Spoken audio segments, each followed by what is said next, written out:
Okay, guys, welcome to the show. This is Pizza Cultura, part of the Pizza Club Network. Today, you're here with the full contingent, with myself, Tom, our resident historian, Peter, Pepe, and Stephanie Swane. So today we're it's going to be a bit of a loose and low-key one. We're all kind of just catching up because it's our first full show of 2024. But we're going to be talking about a recent Guardian article talking about how hot the UK pizza scene is. And I think based on the chatter we were just having offline, drilling down on a couple of pizza styles that are mentioned therein. Okay, on with the show. Pepe, I sense you probably need therapy about this the most. So if you want to jump off with your thoughts on, your thoughts in the article and the particular bugbears you may or may not have with it. Hey, Tom. Well, first of all, what article are we talking about? Oh, sorry. So this was, shit for brains. This was a Guardian article written by John Grace, and heavily referencing Daniel Young, who, I'm assuming most people in the pizza scene know. He does that massive compendium of where to eat pizza globally. I have some takes on and some bones with some of that, but by and large, it's a very thorough and comprehensive book. But anyway, the article itself was hotter than ever: how pizza conquered Britain, leaving its rivals in the dust. First off, and then I'll pass the mic to you, Pepe. I think that's a little bit hubristic, saying leaving its rivals in the dust. I was saying this to Michael earlier.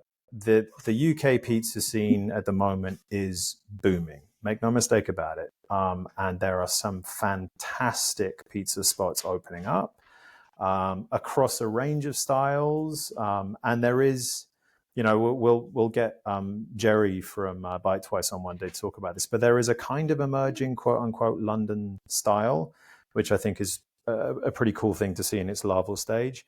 But saying that it's leaving its rivals in the dust, who are its rivals? What's the comparable? I don't know. That just seems a bit over the top, overbaked, no pun intended. But so that's the article we're talking about. And Pepe, just jump in, buddy. I know you got some stuff on your mind.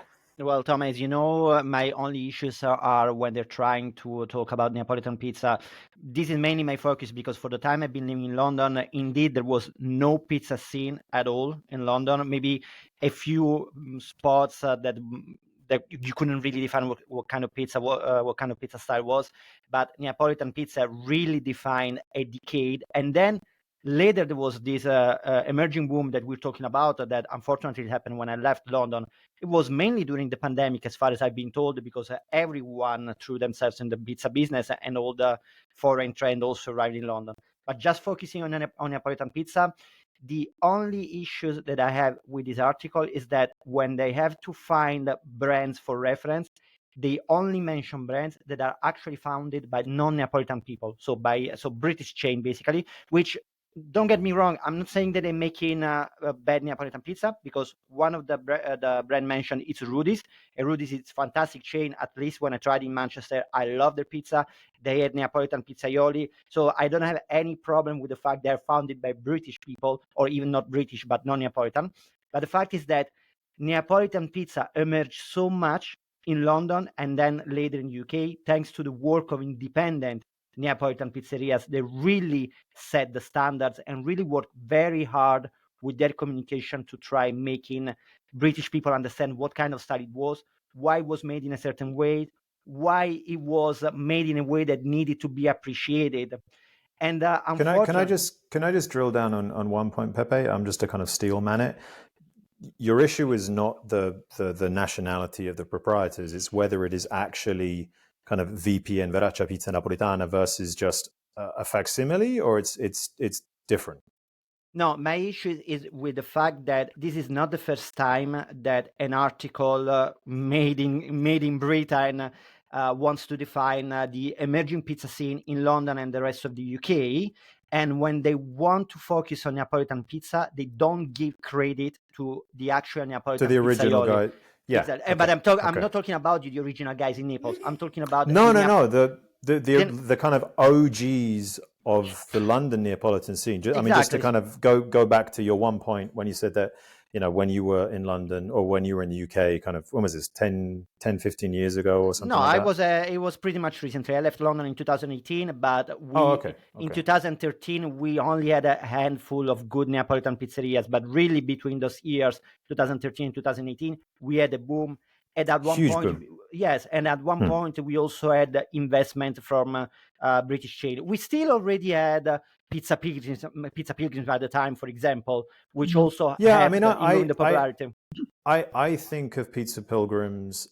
First of all, I'm a huge fan of their business model. I think the way they did their marketing with the kind of driving the appe across Italy was fantastic. I think their product's great.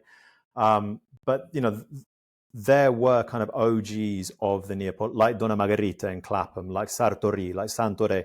There were a ton, and they're almost kind of like jokingly we refer to it as the Neapolitan invasion. Around the kind of early aughts and 2010-ish.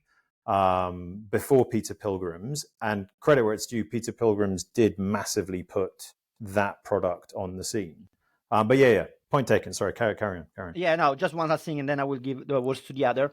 Unfortunately, this is not the first time that happened, because in 2019 there was this article from a magazine called iNews that personally I didn't know that. The headline of the article was fantastic. I really was expecting a lot from this article, because it just said why Neapolitan pizza is Britain's defining food of the last 10 years. It was published at the end of 2019, so it was sort of giving an appreciation of what happened in the last decade before we approached the new one. I was expecting a lot from that article, but again, all the credit went to British chain, and it's incredible because if you compare that article with nowadays Guardian article, the names are exactly the same. Even names that have nothing to do with Neapolitan pizza, like yard sale, for example. But I don't want to go ahead of myself. So please go. Please, I want to hear other people's opinion about it.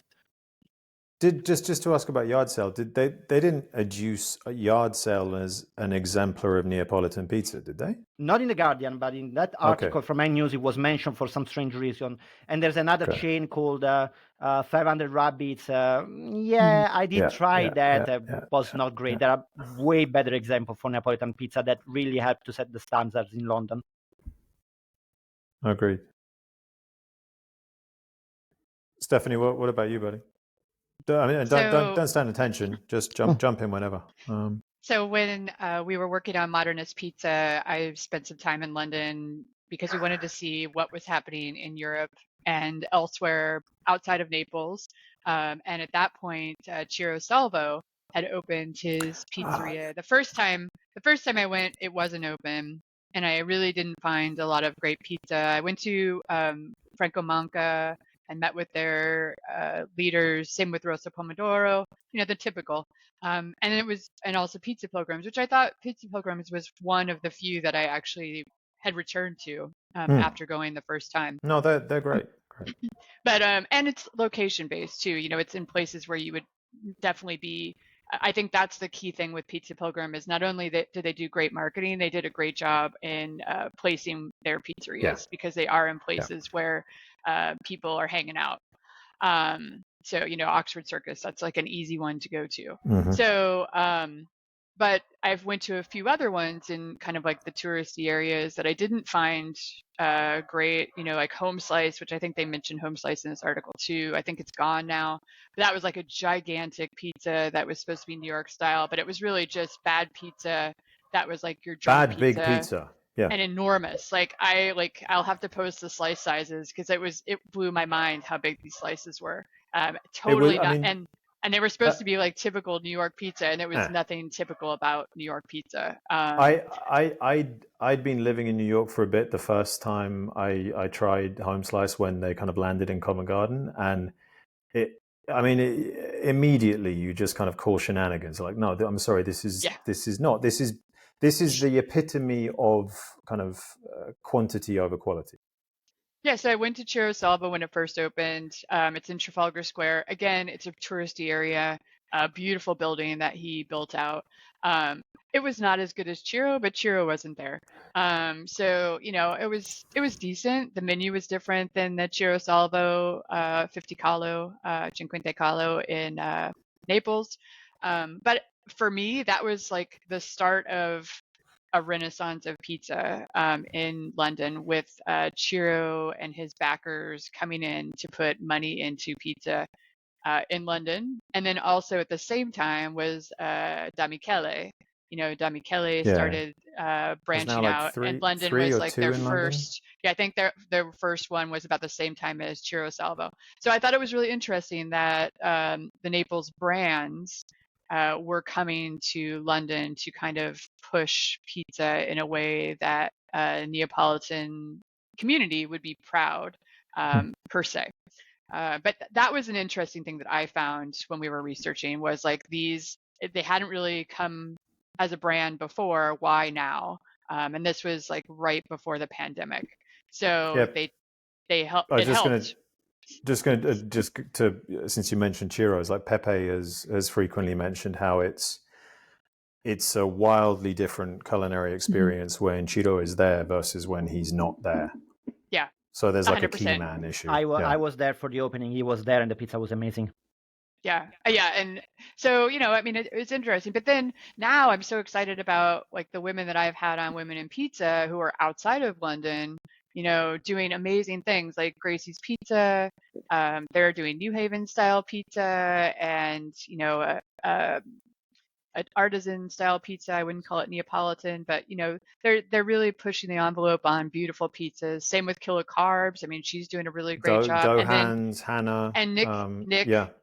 Jackson is what I think are the great thing about Nick, and having Uni based in London, which a lot of people don't realize, is that Uni really pushed the envelope on getting people to make pizza at home with their ovens, and really teaching people the beauty of pizza, which I don't think really occurred in London up until that point, up until the pandemic, even though Uni was based there. There wasn't, like, pizza was a very underground thing in general. There was the Neapolitan contingent, there were Pizza Express, peppered in every high street from here to Bedford, and still is a lot of Pizza Express. Still is. And look, they're not awful. They're inoffensive, their pizzas. I like the word you use, the inoffensive. Yeah. Like if your options are Pizza Express, which is a kind of Tonda Romana-esque, or Domino's or Pizza Hut, I know where I'm going for food. Yeah. Honestly, I always said way better Pizza Express than so many other Italian pizzerias before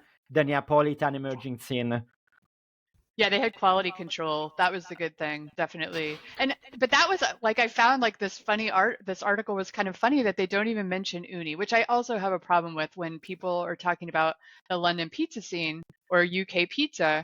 Like, let's give Uni this their credit. company some credit of what they've done. Whether or not they're a restaurant, they've inspired a lot of people around the world to make really great pizza.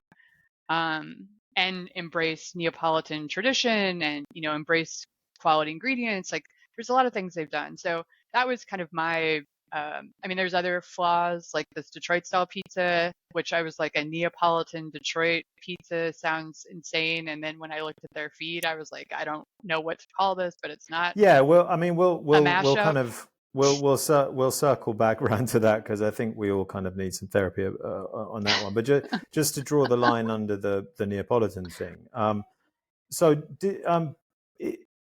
Are any of the ones that they mentioned VPN? Because I don't think Pizza Pilgrims, as fantastic as their product isn't VPN. Rudy's is definitely not VPN.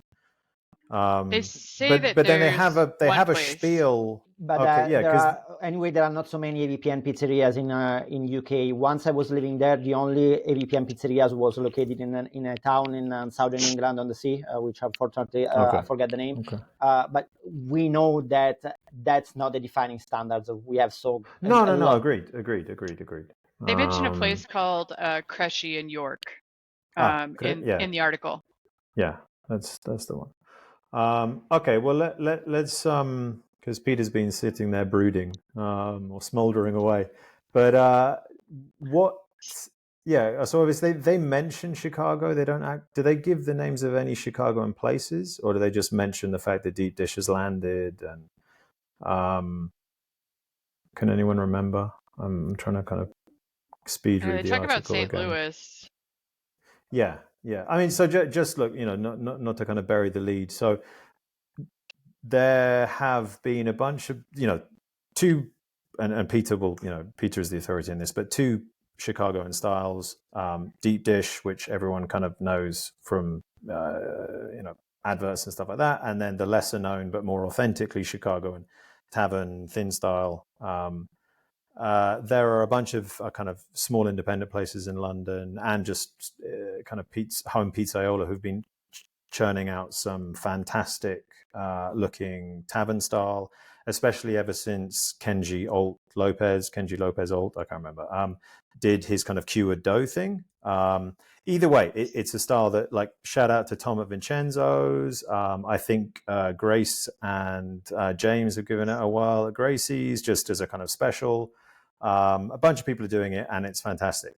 Deep dish is obviously a different beast. And Peter, I sent you the link of what is one of London's kind of most popular, most famous, most well-known, most infamous, whatever, deep dish places. The mic is yours, buddy. Well, I took a look at the photographs, and they're kind of a caricature of Chicago pan pizza.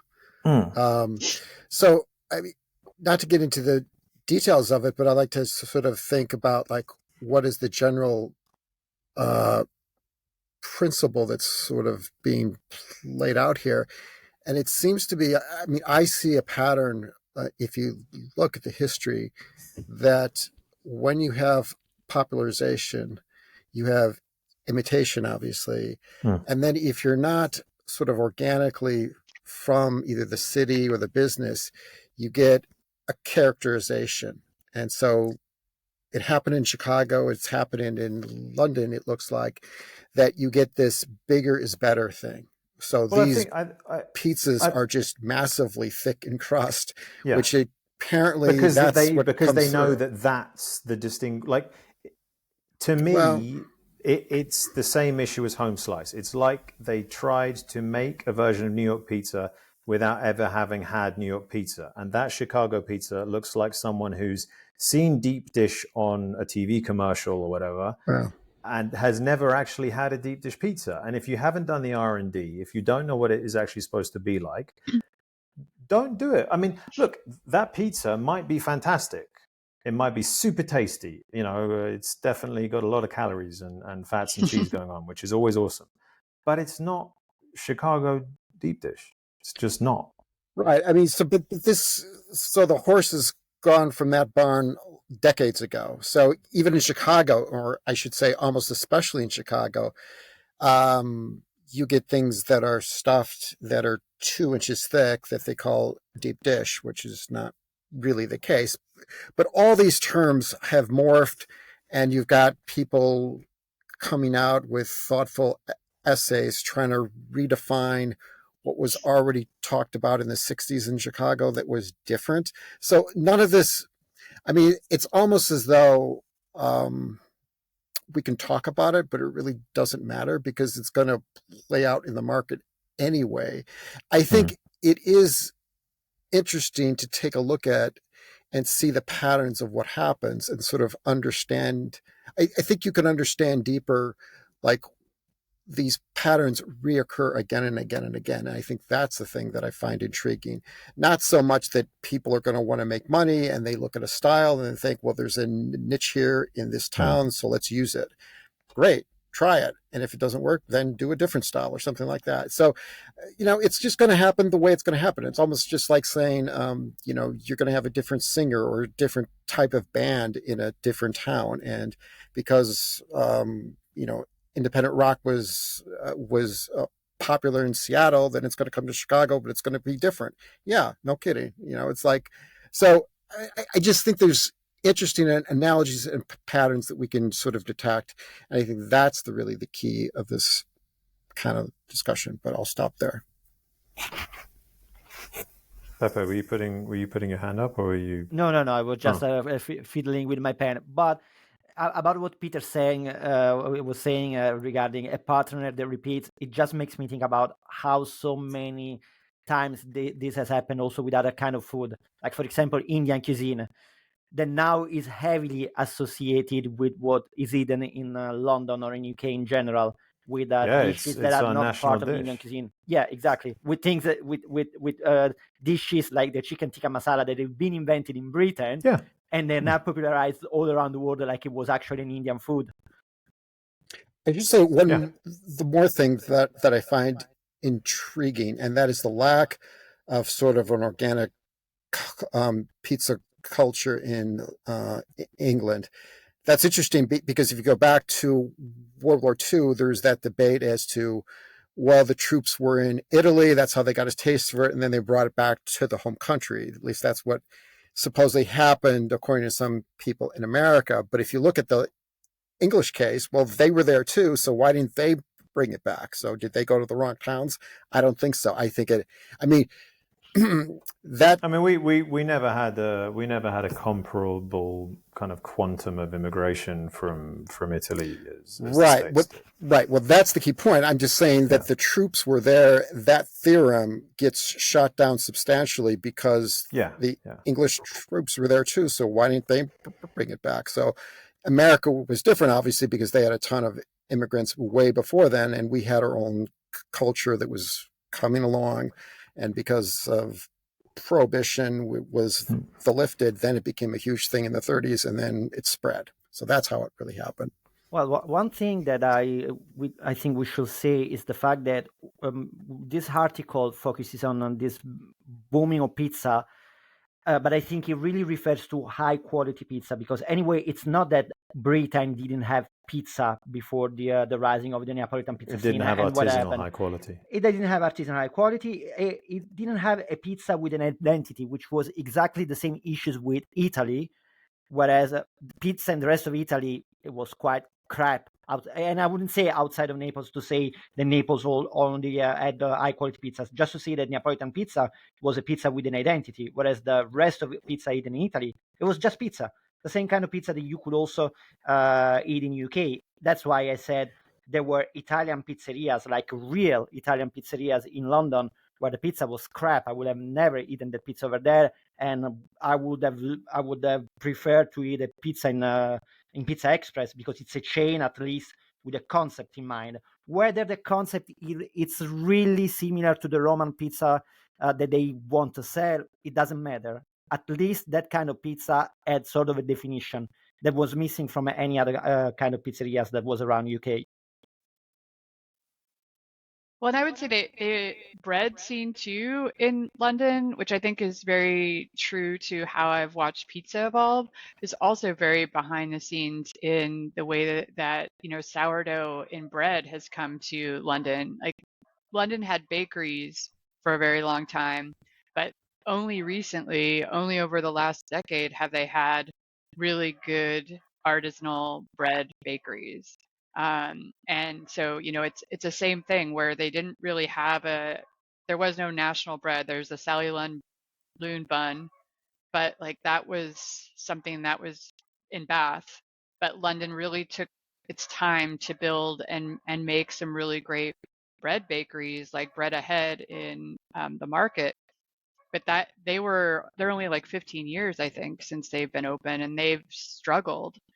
But now bread has become a fascination for London, and good quality bread. So it makes it like a natural fit for people to change and look at sourdough and fermentation and their pizza side too. By the way, I just wanted to give us a kind of minor qualifier. So 081 Pizza in Peckham is, and I know this wasn't the exact point you were making, Pepe, but it is Neapolitan owned. Is it mentioned in the Guardian article? Yeah. Then probably it's the only one. It's the pizza of the pumpkin three ways at 081 Pizza in South London in Peckham, and it's Andrea Asciutti, who's the But yeah. I think the reason why it is mentioned, but don't get my words for it because I may be wrong, is because its name pop up also on some rankings or whatever. Because it's quite a recent pizzeria anyway. It's not one of the oldest Neapolitan pizza in London. Absolutely fantastic product they're churning out as well. Yeah, I didn't have the chance to try it because I think it opened later than I left. It's a new one, yeah. Like Jerry from Bite Twice hit it recently and sung its praises. So yeah. But again, if you had to look at the pioneers, at one of the pioneers, I would have mentioned Santa Maria. At least, of course, the 2019 article from iNews, they mentioned Santa Maria. That was the only real Napolitan brand that they mentioned. And you at least give credits to the guys that they were not the first to import Neapolitan pizza in London, because before them there were other people. But they really were the first one to apply a marketing of some kind, and they managed to bring crowds and crowds of people in Zone 3 at the border of Ealing. It's actually almost Zone 4. Well, incredible. Same to a degree with Donna Margherita. Like, I know Daniel Young didn't like Donna Margherita for some reason because he just didn't really like Neapolitan pizza back then, and I think he's changed his mind since or something. But I know, like my cousin and her friends who devotees of Donna Margherita were all fuming about that. So yeah, I mean, look, playing devil's advocate and kind of in his defense, it's always difficult to tout every amazing spot. Like, I was very surprised not to see Vincenzo's mentioned by name in that article, because Tom, there is a vanguard of the kind of OGs of the London scene, so to speak, and he is firmly within that vanguard, within that wave, and his product is phenomenal. The attention to detail, he's just a very talented little bugger when it comes to dough and cooking in general. So yeah, but But I think it's also easy to get the point from when they have to make this sort of a generalistic articles and they're written by people that don't have like this focus on the topic. And the point is that they tend to mention the most famous names that, of course, they're associated to chains that are centrally located, like Stephanie pointed out, with Pizza Pilgrims and other brands that came out later, because it's easier for them to reach, because whoever that has never eaten a Neapolitan pizza and don't even know what it's about will actually travel all the way to Zone 4 just to eat a pizza if it's not in their mind. If they have to just make a quick overview, they will definitely go straight to the most famous brands and that are of an easy reach. And that's exactly what happened with Neapolitan pizza, because all the pioneer, they opened very far away from the center. Of course. When because rents were cheaper and they had to make the deal economics. And that's why those places were independent and they actually belonged to the owners, to the same pizza maker. Something that, for example, I never saw happening in Paris. In Paris, all the Neapolitan pizzeria they were always belonging to French investors, whereas in London they were all pioneers because they were independent pizzaioli. People with money, like the Pizza Pilgrims guys, said they could open in the center. Ciro Salvo, when he arrived, he had a huge investment to back him up. But of course, he came when the road was already paved by the pioneers, because the product was appreciated and known in London. So that's why he could come in the market with his pizzeria.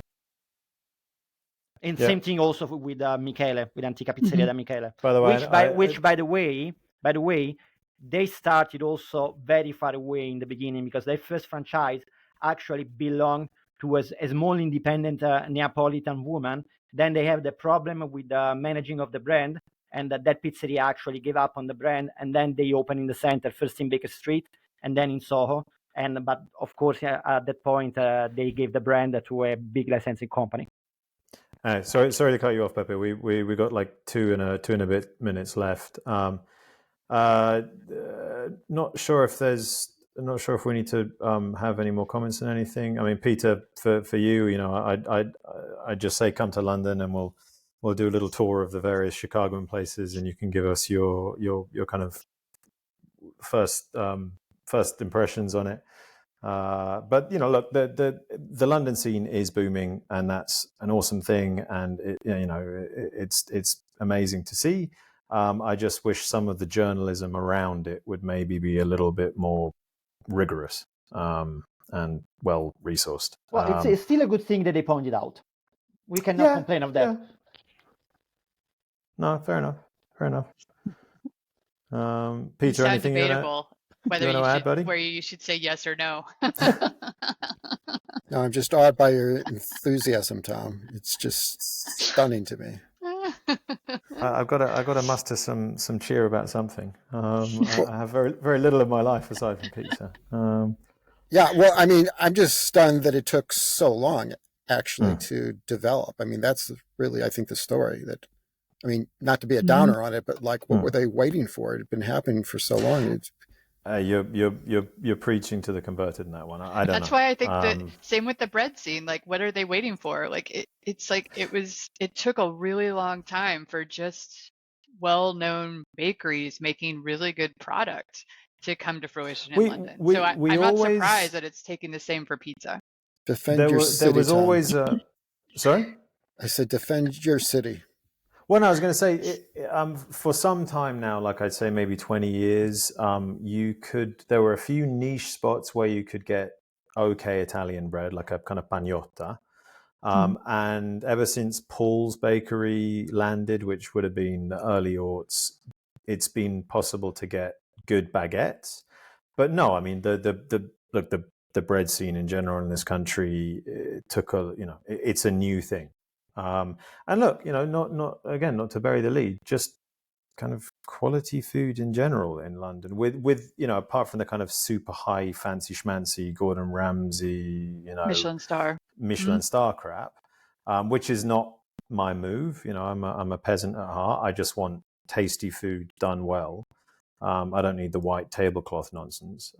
It's taken a while, but London is we had the burger revolution, and now burgers can be found, fantastic smash burgers or, kind of West Coast style burgers in almost every pub, across the boroughs.